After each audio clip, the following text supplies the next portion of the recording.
Hi friends, welcome back to సరదాగా కాసేపు. ఈరోజు మన రెసిపీ వచ్చేసి హోమ్ మేడ్ స్వీట్ రెసిపీ అండి. చాలా సింపుల్గా క్విక్గా మనం ఇలాగా అటుకుల పాయసాన్ని రెడీ చేసుకోవచ్చు. కృష్ణాష్టమి స్పెషల్గా చక్కగా ఇంట్లోనే ఈజీగా మనం ఇలాగా అటుకులు బెల్లంతో చక్కగా ఇలాగ పాయసం చేసామనుకోండి, చాలా టేస్టీగా ఉంటుంది. మనకి ఇక్కడ చూస్తుంటేనే నోరూరించేలాగా కనిపిస్తూ ఉంది కదా, టేస్ట్ కూడా చాలా బాగుంటుందండి.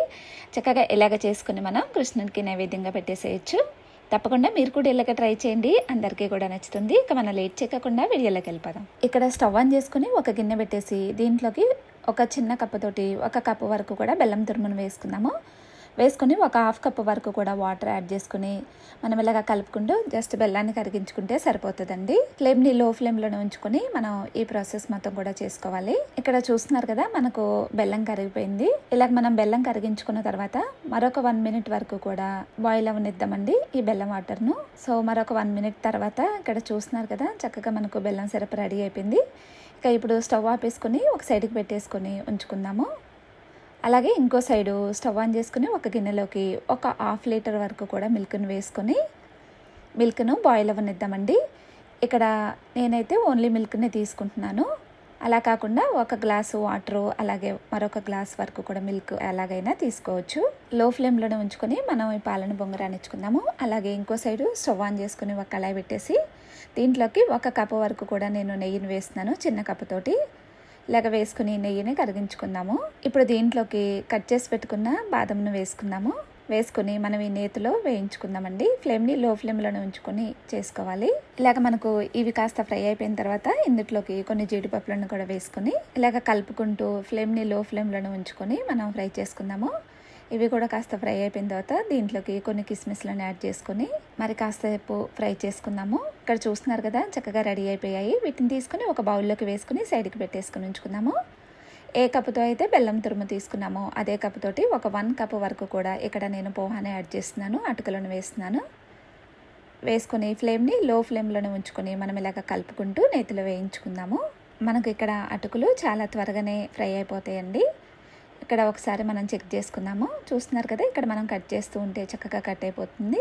మనం ఇలాగ రెడీ చేసుకొని ఇక ఇప్పుడు ఇంకో సైడు మనం మిల్క్ని చూసుకుందాము. ఒకసారి మనకు ఇక్కడ చక్కగా పాలు కూడా కాగిపోయాయండి.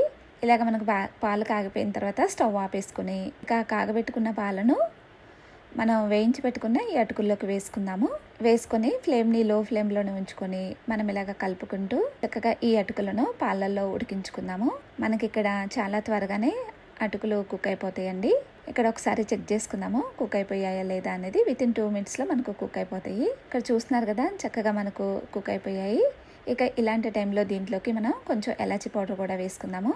ఇలాగ ఎలాచి కూడా వేసుకోవడం వల్ల మంచి స్మెల్ వస్తూ ఉంటుంది. మనం చేసి ఈ అటుకుల పాయసం వేసుకొని ఒకసారి కలిపేసుకొని మనం ఆల్రెడీ ముందుగానే బెల్లం సిరప్ను రెడీ చేసుకున్నాం కదా, దాన్ని ఫిల్టర్ చేసుకుందామండి ఒక బౌల్లోకి.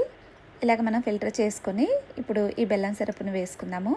ఈ అటుకుల పాయసంలోకి వేసుకొని ఒకసారి మనం మొత్తం కూడా బాగా కలిసేలాగా మిక్స్ చేసుకుందాము. ఇలాగ కలిపేసుకొని లో ఫ్లేమ్లోనే ఉంచుకొని మరొక 1 మినిట్ వరకు కూడా కుక్ చేసుకుందాము. ఈ బెల్లం సిరప్ను వేసిన తర్వాత మరొక 1 మినిట్ వరకు కూడా మనం కుక్ చేసుకుందామండి.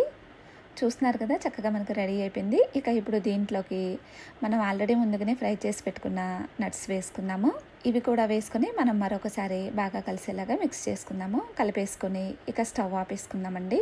చూస్తున్నారు కదా, చక్కగా మనకు ఎమ్మిగా అటుకుల పాయసం రెడీ అయిపోయింది. చక్కగా మనం ఇక్కడ బెల్లం సిరప్ను వేసినా కానీ మనకు పాలు అనేవి విరిగిపోకుండా చక్కగా పర్ఫెక్ట్గా వచ్చిందండి ఈ అటుకుల పాయసం.